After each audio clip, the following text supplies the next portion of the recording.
അൽഹംദുലില്ലാ വസ്സലാത്തു വസ്സലാമു അലാ അഷ്റഫി റസൂലില്ലാ വഅലാ ആലിഹി വസ്വഹ്ബിഹി അൽഫായിസീന ബിറളില്ലാഹി അമ്മാ ബഅദ്. പ്രിയപ്പെട്ട സഹോദരങ്ങളെ, കേരളത്തിലെ വഹാബികൾ വലിയ ഒരു പെടല് പൊട്ടിരിക്കുകയാണ്. അവർക്ക് പണി എന്താണെന്ന് ചോദിച്ചാൽ ലോക മുസ്ലിമീങ്ങളെ കാഫിറാക്കുകയായിരുന്നു ഇതുവരെ പരിപാടി. എന്നാൽ അവർക്കിടയിൽ ഏകദേശം 2000 മുതൽ പരസ്പരം അവർ തമ്മിൽ കാഫിറാക്കിക്കൊണ്ടിരിക്കുകയാണ്. ആ കാഫിറാക്കൽ പരിപാടി ഇപ്പോൾ നിർബാധം തുടർന്നുകൊണ്ടിരിക്കുകയാണ്. അതിന് അവസാനമില്ല. ലോകത്ത് അവർ മാത്രമേ ഉള്ളൂ സ്വർഗത്തിൻ്റെ അവകാശികളെന്ന ഒരു തിട്ടൂരവുമായി നടക്കുകയാണ് അവർ. പക്ഷേ ഇപ്പോൾ എവിടെ എത്തിയെന്ന് വെച്ചാൽ ഇവർക്കിടയിലുള്ള വാട്സപ്പ് ഗ്രൂപ്പുകളും അവർക്കിടയിലുള്ള ചർച്ചകളും ഒക്കെ മുറുകി അത് സംവാദത്തിലേക്ക് ഇനി അവർ തമ്മിൽ തന്നെ നേർക്ക് നേരെ സംവാദങ്ങൾ നടത്തുന്ന അവസ്ഥ ഒരുപാട് കഷ്ണങ്ങളായി മാറിയല്ലോ. അതിൽ ആടൂരിയുണ്ട്, ജിന്നൂരിയുണ്ട്, ദമ്മാജിയുണ്ട്, വിസ്റ്റം ഗ്ലോബൽ ഗ്രൂപ്പുണ്ട്, കേന്നമുണ്ട്, ഔദ്യോഗിക ഗ്രൂപ്പ്. പിന്നെ അതിൽ നിന്ന് തെറ്റിപ്പിരിഞ്ഞു പോയ ലത്തീഫ് കരിമ്പലാക്കൽ നേതൃത്വം കൊടുക്കുന്ന അല്ലെങ്കിൽ അവരുടെ കയ്യിലുള്ള ഒരു സംഘടനയാണ് മർക്കസുദ്ദാവ. ഇങ്ങനെ 18ഓളം കഷ്ണമായി വഹാബി പ്രസ്ഥാനം മാറിയിട്ടുണ്ട് എന്ന കാര്യത്തിൽ സംശയമല്ല. പക്ഷെ ഇവിടെ ഇപ്പോൾ സൂപ്പർ ബസാറിൽ അവിടെ ഒരു വാട്സപ്പ് കൂട്ടായ്മയിൽ ഉണ്ടായ ചില തർക്കവിതർക്കങ്ങൾ അതിപ്പോൾ ഒരു സംവാദത്തിൻ്റെ വ്യവസ്ഥ ഒരുക്കുന്നതിലേക്ക് എത്തിയിട്ടുണ്ട്. മാത്രമല്ല ആ വ്യവസ്ഥ എന്നിട്ട് വ്യവസ്ഥ എന്ന് പറഞ്ഞിട്ട് അവർ 2 വിഭാഗവും ഒരുമിച്ച് കൂടി. എന്താണ് വ്യവസ്ഥ, എങ്ങനെയാണ് വ്യവസ്ഥ തയ്യാറാക്കേണ്ടത് എന്ന് ഇരു വിഭാഗം മുജാഹിദ് പ്രസ്ഥാനത്തിന് അറിയില്ല. രസകരമാണ് അവരുടെ വ്യവസ്ഥ ചർച്ച. 2 വിഭാഗത്തിൽ നിന്നും പ്രാദേശികവും അതുപോലെ തന്നെ ജില്ലാ സംസ്ഥാന തലങ്ങളിൽ അറിയപ്പെടുന്ന വ്യക്തിത്വങ്ങളാണ് 2 വിഭാഗത്തിലും അണിനിരന്നത്. വളരെ കുറഞ്ഞ തുച്ഛമായ ആളുകളാണ് വ്യവസ്ഥ തയ്യാറാക്കാൻ വേണ്ടി വന്നത്. പക്ഷെ ആ ചർച്ചയിൽ ആ വ്യവസ്ഥ അവിടെ തയ്യാറായിട്ടില്ല. പക്ഷെ അതിനുവേണ്ടി ഒരുമിച്ച് കൂടിയ ആ ഒരു നാടകത്തിൽ ഒരു നാടകം കളിയാണ്. അതിനെ മിമിക്രിന്നോ നാടകമെന്നോ എന്തോ പറയാം, ആ രീതിയിലായി അത് തരം താഴ്ന്നു. എത്രത്തോളം എന്ന് ചോദിച്ചാൽ അവിടെ പ്രധാനമായി ചർച്ച ചെയ്തത് അല്ലെങ്കിലും വഹാബി പാളയത്തെ പിടിച്ചു കുലുക്കിയ ഒരു സംഭവമുണ്ട്. 2000 അബ്ദുൽ ജബ്ബാർ മൗലവി എന്ന് പറയുന്ന മൗലവിയെ അന്ന് ഒരുമിച്ച് മുന്നോട്ട് പോയിക്കൊണ്ടിരിക്കുന്ന മുജാഹിദ് പ്രസ്ഥാനത്തിൽ നിന്ന് അതിന് അടിവേരറുക്കുന്ന വിധത്തിൽ സത്യധാരയിലൂടെ തുടർ ലേഖനവും വഹാബി ആശയത്തിൻ്റെ പാപ്പരത്വവും കൃത്യമായി വിവരിച്ചുകൊണ്ട് കൃത്യമായ ചോദ്യശരങ്ങളോടുകൂടെ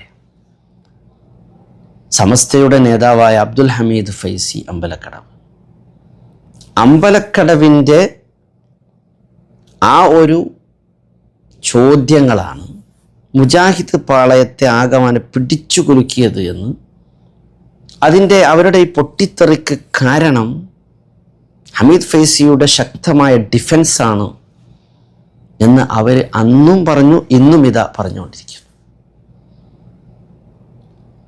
അവിടെയാണ് ജിന്നൂരികൾ ഉണ്ടായത്. ഹമീദ് ഫൈസിയുടെ കൃത്യമായ ഇടപെടലുകൾ, ചോദ്യങ്ങൾ, നമ്മളിവിടെ മൊയ്തീൻ ഷേഖെ സഹായിക്കണേ, അവിടുത്തെ തങ്ങളെ സഹായിക്കണേ, ബദരീങ്ങളെ സഹായിക്കണേ. ഇത് ബദരീങ്ങൾക്ക് സമദിയത്തോ ഉലൂഹിയത്തോ കൽപ്പിച്ചുകൊണ്ടല്ല, അള്ളാഹുവിൻ്റെ മഹാന്മാർക്ക് അള്ളാഹു കൊടുത്ത കഴിവിലൂടെ അവർക്ക് സഹായിക്കാൻ കഴിയും എന്ന വിശ്വാസം മാത്രമേ അഹ്ലുസുന്ന ഇവിടെ പ്രചരിപ്പിച്ചിട്ടുള്ളൂ. പക്ഷേ ആ അഹ്ലുസുന്നയുടെ വക്താക്കളെ ശിർക്കും കുഫറും ബിദ്അത്തും ആരോപിച്ചു. ഇത്രത്തോളം അവർ മുശ്രിക്കുകളാണ്. കേരളത്തിലെ പണ്ഡിതന്മാരെ തന്നെ എണ്ണിപ്പറഞ്ഞ് സൽസബീലിൽ K Umar Maulavi, AP Abubakar Musliyar, EK Abubakar Musliyar, Koottanad KV Muhammad Musliyar തുടങ്ങിയിട്ടുള്ള പണ്ഡിത വരേണ്യരെ പേരെഴുതി വെച്ചിട്ട് അതിനകത്തുമുഹും ഇന്നക്കും ല മുശ്രിക്കും എന്ന് ഖുർആനിലെ ആയത്ത് ഓതിയിട്ട് ഇയാൾ സമർത്ഥിക്കുകയാണ്. ഈ പറയുന്ന നേതാക്കന്മാർ EK Abubakar Musliyar, AP Abubakar Musliyar, Koottanad KV ഉസ്താദ് തുടങ്ങിയിട്ടുള്ള പണ്ഡിതന്മാരെ, സമസ്തയുടെ പണ്ഡിത വരേണ്യരെ പേരെഴുതിയിട്ട് ഇവരെ അനുസരിച്ചാൽ നിങ്ങളെല്ലാവരും മുശ്രിക്കുകളാണ്, കൊടിയ മുശ്രിക്കുകളാണ് എന്ന് എഴുതി വിട്ടു. ഇതവരുടെ അനുയായികളും അതുപോലെ തന്നെ ചേർത്ത് വിളിച്ചു നടന്നു, സുന്നികളെ മുശ്രിക്കാക്കി കൊണ്ടേയിരുന്നു. എന്നാൽ 2000 വിഷയം മാറി. 2011 വീണ്ടും അപ്ഡേഷൻ ഉണ്ടായി. 2020 വീണ്ടും അപ്ഡേഷൻ ഉണ്ടായി.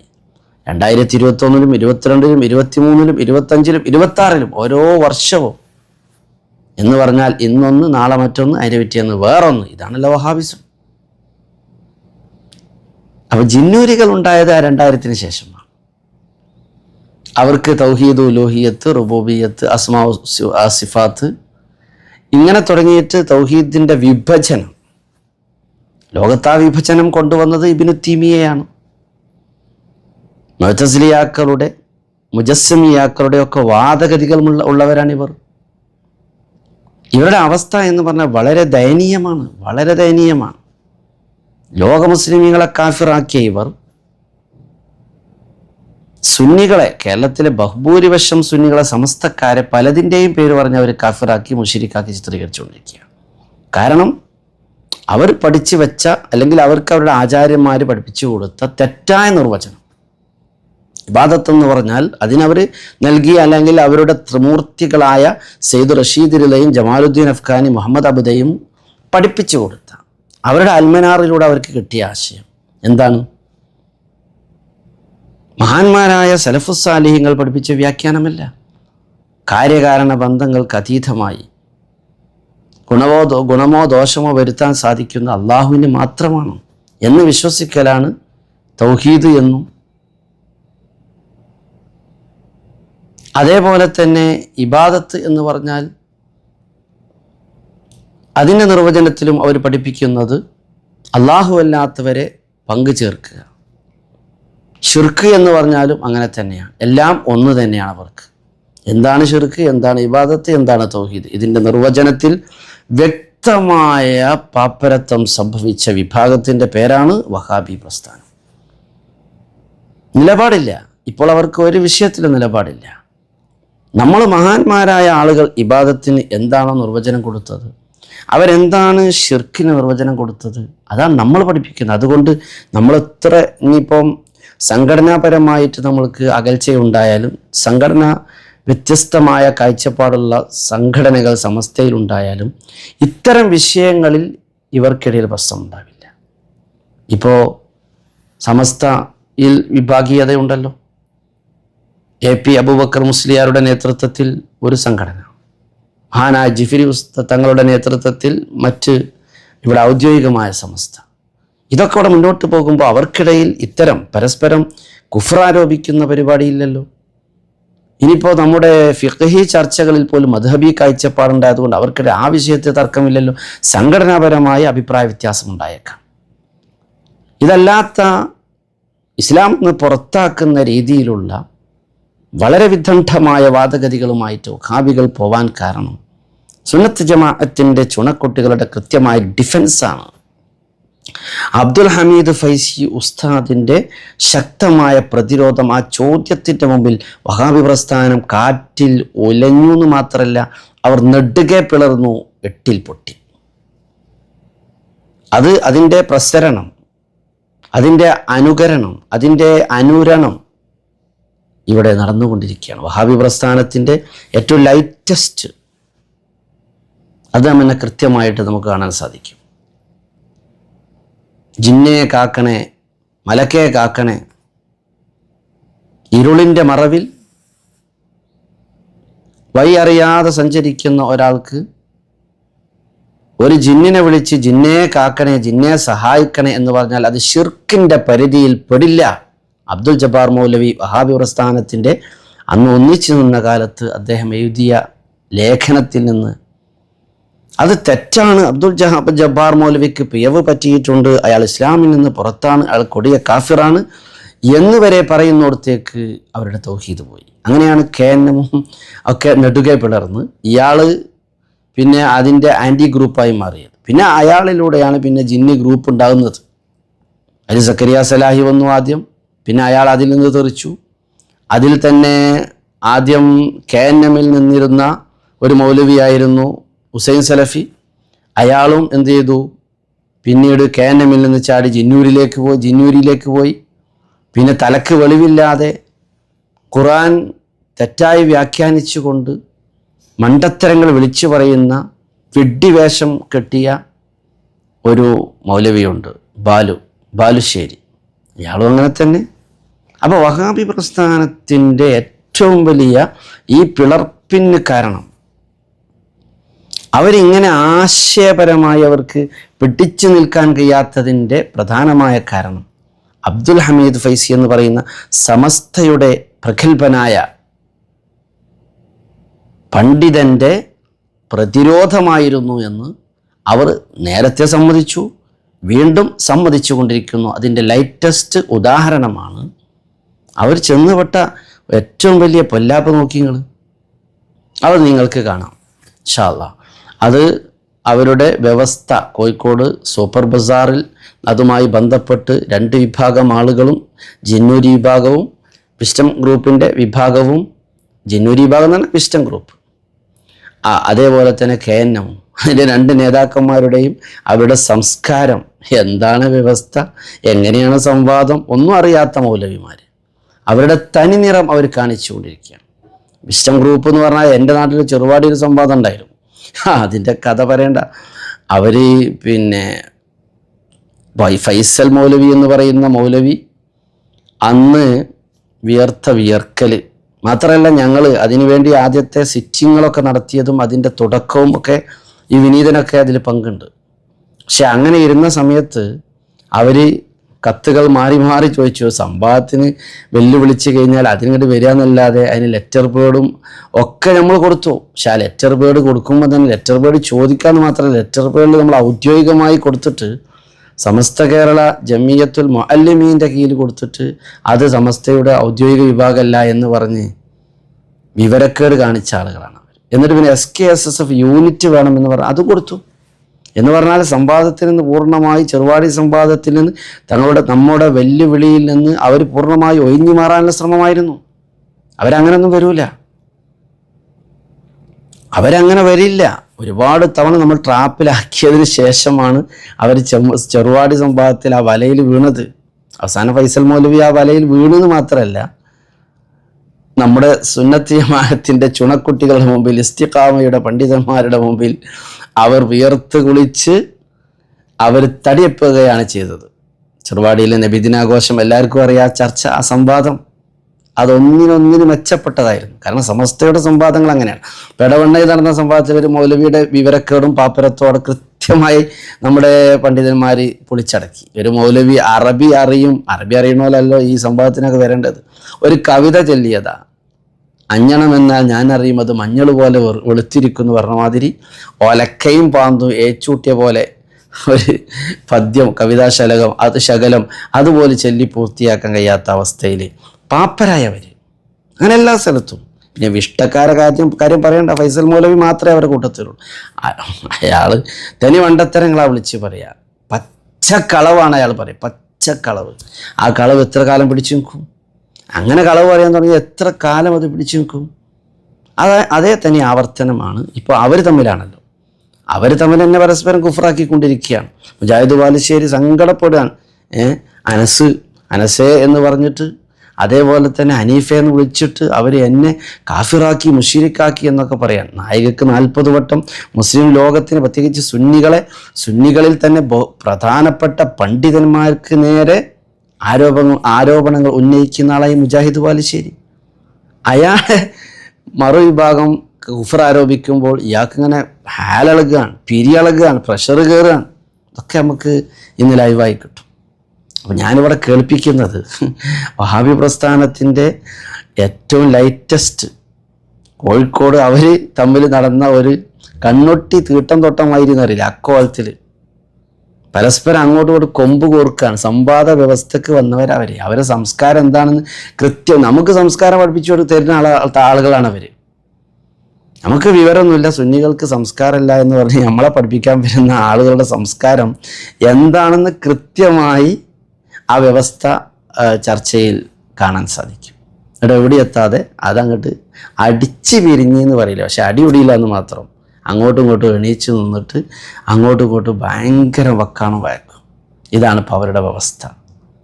അതിൽ മുഴങ്ങിയ വിഷയം KNM-കാർ ഉയർത്തിയ വിഷയം അബ്ദുൽ ജബ്ബാർ മൗലവിയെ ഹമീദ് ഫൈസി വെല്ലുവിളിച്ചതും ഹമീദ് ഫൈസിയുടെ ചോദ്യത്തിന് മുമ്പിൽ ഉത്തരം മുട്ടിയതും ഹമീദ് ഫൈസി ചോദ്യത്തിന് മറുപടിയായിട്ട് ഈ ഒരാശയം, ഈ ഒരു ആദർശം, അഥവാ ഇരുളിൽ തപ്പുന്ന ആൾക്ക് ജിന്നെ കാക്കണേ, മലക്കെ കാക്കണേ, ഒരു ജിന്നിൻ്റെ സഹായം തേടിയാൽ, ജിന്നിനെ വിളിച്ചാൽ അത് അഭൗതികമായ മാർഗത്തിൽ അല്ലാത്തതുകൊണ്ട് അതിന് പ്രശ്നമില്ല, അത് കാര്യകാരണ ബന്ധങ്ങൾക്ക് അതീതമല്ല എന്ന് പറഞ്ഞുകൊണ്ട് അത് ശിർക്കല്ല എന്ന് പറഞ്ഞ ജബ്ബാർ മൗലവിയുടെ വാദം അത് തെറ്റാണ്. അതിന് ഞങ്ങൾ നിങ്ങളെ വെല്ലുവിളിക്കുന്നു, അത് ജിന്നൂരികളെ നിങ്ങൾക്കുണ്ട്. അതുകൊണ്ട് ആ ജബ്ബാർ മൗലവിയെ പ്രതിരോധത്തിലാക്കിയത് അബ്ദുൽ ഹമീദ് ഫൈസിയുടെ ആ ചോദ്യങ്ങൾക്ക് മറുപടിയായിട്ട് നിങ്ങൾ അതിനനുസരിച്ച് പറഞ്ഞത് ശരിയായില്ല എന്ന് പറഞ്ഞുകൊണ്ടാണ് ഈ പറയുന്ന ആളുകൾ ഇപ്പോൾ ഈ സംവാദത്തിന് വരുന്നത്. എന്നിട്ട് അവരുടെ ആ സംവാദ വ്യവസ്ഥയുടെ കോലവും അവരുടെ സംസ്കാരവും നിങ്ങൾക്ക് കാണാം. അത് കേട്ട് അവരുടെ അവസ്ഥ എന്താണെന്ന് മനസ്സിലാക്കി ഇനിയും ആ പാളയത്തിൽ തങ്ങിക്കൂടി നിൽക്കുന്ന ആളുകളുണ്ടെങ്കിൽ ഒറ്റപ്പെടുന്നതിൻ്റെ മുമ്പ് അതിൽ നിന്ന് ഓടി രക്ഷപ്പെടുക. അസ്സലാമു അലൈക്കും. ഒരുമിച്ച് കൂടിയിട്ടുള്ളത് KNM ഭാഗത്തു നിന്നുള്ള നമുക്ക് ഈ കാര്യത്തിലുള്ള വാദം നമ്മൾ ചർച്ച ചെയ്തുകൊണ്ടിരിക്കുന്ന അതേ വിഷയം തന്നെയാണ്. 2007 ഏപ്രിൽ മാസത്തെ ഇസ്ലാഹ് മാസികയിൽ അബ്ദുൽ ജബ്ബാർ മൗലവിയുടെ ലേഖനത്തിൽ എഴുതിയ പോലെ രാത്രിയുടെ ഇരുളിൽ തപ്പിത്തടഞ്ഞു നീങ്ങുന്ന ഒരാൾ ഒരു ശബ്ദം കേൾക്കുകയും ആളെ കാണാതിരിക്കുകയും ശബ്ദത്തിന്റെ ഉടമ ജിന്നായിരിക്കാം എന്ന് വിശ്വസിച്ചുകൊണ്ട് അയാൾ ജിന്നെ എന്നെ സഹായിക്കാമോ, എനിക്ക് വെളിച്ചം തരാമോ എന്നിങ്ങനെ സഹായാർത്ഥന നടത്തുകയും ചെയ്താൽ ആ സഹായാർത്ഥന മനുഷ്യനെ സംബന്ധിച്ചിടത്തോളം അദൃശ്യവും അഭൗതികമായ ജിന്നിനോടായതിനാൽ ജിന്നിനോട് മനുഷ്യൻ നടത്തുന്ന സഹായാർത്ഥനകളിൽ ശിർക്കല്ലാത്തത് ഉണ്ടെന്നതിന് വിസ്ഡം ഇസ്ലാമിക് ഓർഗനൈസേഷൻ സൂറത്തുൽ അനാം 128-ാമത്തെ ആയത്ത് തെളിവായി ധരിക്കുന്നതും ദുർവ്യാഖ്യാനമാണ്. അതുപോലെ മനുഷ്യനെ സംബന്ധിച്ചിടത്തോളം അദൃശ്യവും അഭൗതികമായ, ഒന്നുകൂടി ഞാൻ വായിക്കാം.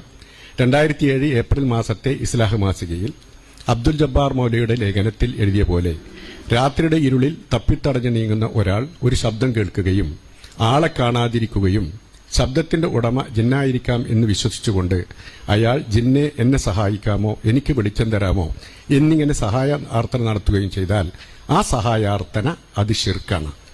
മനുഷ്യനെ സംബന്ധിച്ചിടത്തോളം അദൃശ്യവും അഭൗതികവുമായ ജിന്നിനോട് മനുഷ്യൻ നടത്തുന്ന സഹായാർത്ഥനകളിൽ ശിർക്കല്ലാത്തത് ഉണ്ടെന്നതിന് വിസ്ഡം ഇസ്ലാമിക് ഓർഗനൈസേഷൻ സൂറത്തുൽ അൻആമിലെ 128-ാമത്തെ ആയത്ത് തെളിവായി ധരിക്കുന്നത് ദുർവ്യാഖ്യാനമാണ്. ഇതാണ് KNM പക്ഷത്തു നിന്ന് നമ്മൾ വാദപ്രതിവാദത്തിന്റെ വിഷയമായി നമ്മൾ ധരിക്കാൻ ഉദ്ദേശിക്കുന്നത്. സാധിക്കും.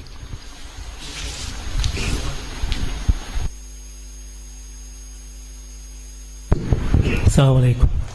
അൽഹംദുലില്ലാഹ് വസ്സലാത്തു വസ്സലാമു അലാ റസൂലില്ലാഹ് വഅലാ ആലിഹി വസഹ്ബിഹി അജ്മഈൻ. നമ്മളിവിടെ സൂപ്പർ ബസാറിൽ വാട്സപ്പ് ഗ്രൂപ്പിലുണ്ടായ ഒരു ചർച്ചയോടനുബന്ധിച്ചാണ് ഈ വിഷയം വന്നിട്ടുള്ളത്.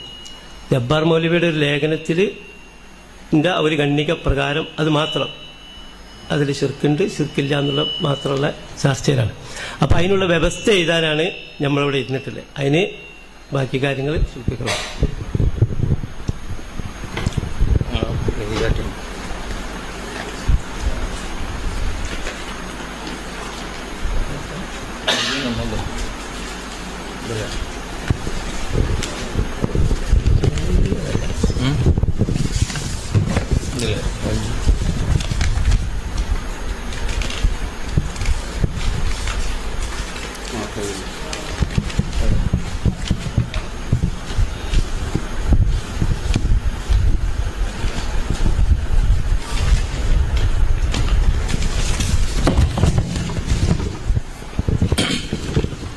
അസ്സലാമു അലൈക്കും വറഹ്മത്തുള്ളാഹി വബറകാതുഹു. അൽഹംദുലില്ലാഹി റബ്ബിൽ ആലമീൻ വസ്സലാത്തു വസ്സലാമു അലാ റസൂലിൽ അമീൻ വഅലാ ആലിഹി വസ്സഹബിഹി അജ്മഈൻ. ഞങ്ങൾ തന്നാല അങ്ങനെ തരണ്ട, ഒരുമിച്ച് ഇത് ഏറ്റെടുക്കാം. മനസ്സിലായ? നിങ്ങൾ വിളിക്കുമ്പോ വെല്ലുവിളിക്കാനുള്ള ചെയ്യൂ. മനസ്സിലായ? കേജയുടെ ലെറ്റർ ഞങ്ങൾ കൊണ്ടുവരും.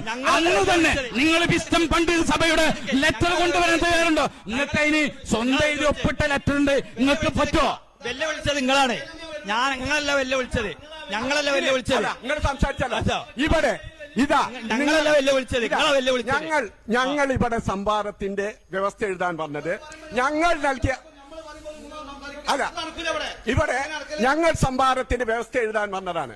അത് ഞങ്ങളുടെ KJയും KNM ഒക്കെ അംഗീകരിച്ച് ഇവിടുത്തെ KNM യൂണിറ്റ് ക്ഷണിച്ചതനുസരിച്ച് വന്നതാണ്. KNM യൂണിറ്റ് അവരുടെ വാദത്തിൽ ഉറച്ചു നിൽക്കുന്നുണ്ട്. നിങ്ങൾ പറഞ്ഞ സ്ഥിതിക്ക് ലെറ്ററിൽ ഇല്ലാത്തത് കൊണ്ട് സൂറത്തുൽ അൻആം 128 ആയത്ത് ഒഴിവാക്കണം എന്ന് പറഞ്ഞു. ഞങ്ങൾ ഒഴിവാക്കി. ലെറ്ററിൽ ഇല്ലാത്ത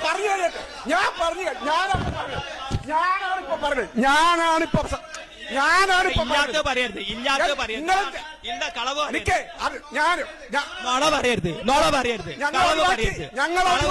ആയിക്കോട്ടെ, നിങ്ങൾ ഇല്ലാത്തത് പറയരുത്. എന്താ പറയരുത്? ഇതാണ് കളവ് പറയുന്നോണ്ടാണ് ഇത് പ്രശ്നം. കളവ് പറയരുത്, അതുകൊണ്ടാണ് കളവാണ്. കളവാണ്.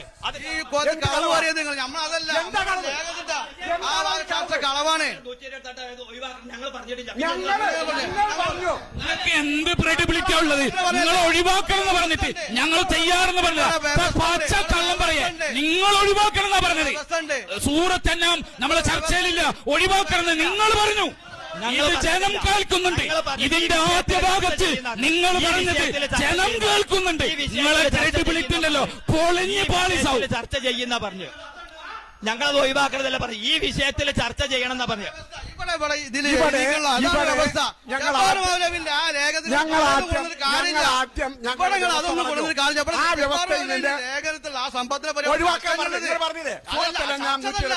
നമ്മളെ ചർച്ചതല്ലോ.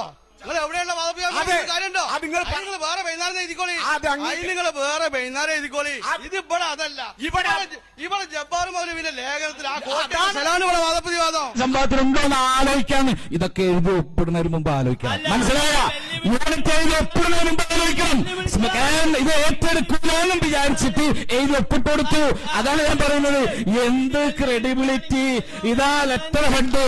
എന്ത് ക്രെഡിബിലിറ്റി! എന്ത് ക്രെഡിബിലിറ്റി! ആളുകളോട് ചോദിച്ചപ്പോ അവര് പറഞ്ഞ്, മക്കളെ പോണ്ട, സൂറത്ത് അൻആമോദും വിശദീകരണം ചോദിക്കും, കുറ്റിക്കാട്ടിലെ ജിന്നിന്റെ ചോദിക്കും, പുഴയിൽ മുങ്ങിച്ചാവുന്ന ജിന്നിന്റെ ചോദിക്കും, ജിന്നിനോടുള്ള സഹായത്തേട്ടത്തിൽ ശിർക്കല്ലാത്തത് ചോദിക്കും. അതുകൊണ്ട് മക്കളെ പോണ്ട, എങ്ങനെങ്കിലും മുങ്ങിക്കോ. അപ്പൊ മുങ്ങാൻ എന്താണ് വഴി? മുങ്ങാനുള്ള വഴി എന്താ? മുങ്ങാനുള്ള വഴി KJന്റെ ലെറ്റർ ചോദിച്ചോ.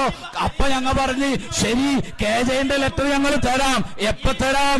സംവാദം വ്യവസ്ഥയ്ക്ക് KJയു ഇത് ഏറ്റെടുക്കുന്നത് ലെറ്റർ നിങ്ങൾക്ക് നൽകാം. തിരിച്ച് വിസ്ഡം പണ്ഡിത സഭ നൽകുന്ന ലെറ്റർ നിങ്ങളും തിരിച്ചു നൽകുക എന്ന് ഞങ്ങൾ പറഞ്ഞപ്പോ അത് പറ്റൂല, അതും പറ്റൂല. പിന്നെ ഇപ്പൊ എന്താ പറ്റുക? പിന്നെ ഇപ്പൊ എന്തിനങ്ങൾ വന്നത്? നിങ്ങൾ വ്യവസ്ഥ എഴുതാൻ വന്നിട്ട് വ്യവസ്ഥ എഴുതൂല എന്ന് പറഞ്ഞാല് എന്ത് ഗതികേടാണ്! ഇതാണ് ഒപ്പിട്ടാൾ കേട്ടോ. ലെറ്റർ ഒപ്പിട്ടാളാണ് ഇപ്പൊ പ്രസംഗിച്ചുകൊണ്ടിരിക്കുന്നത്. സംഭവത്തിന് തയ്യാറാണെന്ന് പറഞ്ഞിട്ട് ലെറ്റർ ഹെഡിൽ ഒപ്പിട്ടാളാണ് ഈ മഹാൻ. അദ്ദേഹമാണ് ഇപ്പൊ സംസാരിച്ചുകൊണ്ടിരിക്കുന്നത്. അദ്ദേഹമാണ് ഇപ്പൊ മാറ്റി പറഞ്ഞുകൊണ്ടിരിക്കുന്നത്. എന്തൊരു ഗതികേടാണ്! അത് ആലോചിച്ച് നോക്ക്. ഒരു മനുഷ്യന്റെ ഒപ്പ്. ഏതായാലും നിങ്ങൾ ഒന്നും കൂടി കിടന്നിട്ട് ഈ തന്ന ലെറ്ററൊക്കെ വായിച്ചു നോക്കിയിട്ട് ഈ ലെറ്ററിനനുസരിച്ചിട്ട് ഒരു സംഭവത്തിന് തയ്യാറുണ്ടോ?